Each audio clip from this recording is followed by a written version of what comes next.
حضرت برا رضی اللہ عنہ سے مروی ہے، فرماتے ہیں میں نے نبی کریم صلی اللہ علیہ وآلہ وسلم کو خطاب فرماتے سنا، ہم اپنے اس دن میں پہلا کام یہ کریں گے کہ ہم نماز پڑھیں گے، پھر واپس آئیں گے اور قربانی کریں گے۔ جو ایسا کرے گا وہ ہماری سنت کو پائے گا۔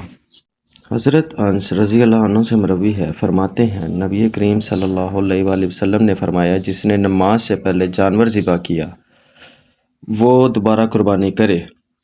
ایک شخص اٹھا اور عرض کی، حضور یہ وہ دن ہے جس میں گوشت کا بہت اشتہا ہوتا ہے۔ اس شخص نے اپنے پڑوسیوں کی غربت کا ذکر کیا، گویا نبی کریم صلی اللہ علیہ وآلہ وسلم نے اس کی تصدیق فرمائی۔ اس شخص نے عرض کی، حضور میرے پاس بکری کا ایک بچہ ہے جو مجھے گوشت کی 2 بکریوں سے زیادہ محبوب ہے۔ نبی کریم صلی اللہ علیہ وآلہ وسلم نے اسے رخصت دی۔ مجھے معلوم نہیں کیا رخصت اس کے علاوہ دوسرے لوگوں کے لیے ہے یا نہیں۔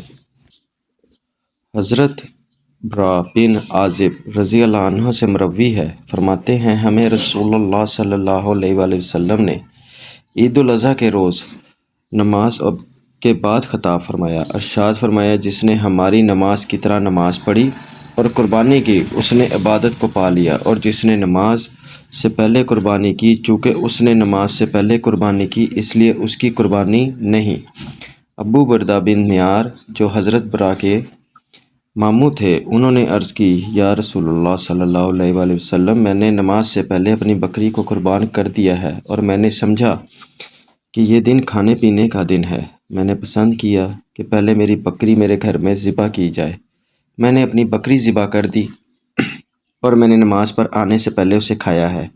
آپ صلی اللہ علیہ وآلہ وسلم نے فرمایا تیری بکری گوشت کی خاطر ذبح کی جانے والی بکری ہے۔ اس نے عرض کی، یا رسول اللہ صلی اللہ علیہ وآلہ وسلم میرے پاس ایک چھوٹی بکری ہے اور وہ مجھے 2 بکریوں سے زیادہ محبوب ہے، کیا میرے لیے وہ کفایت کرے گی؟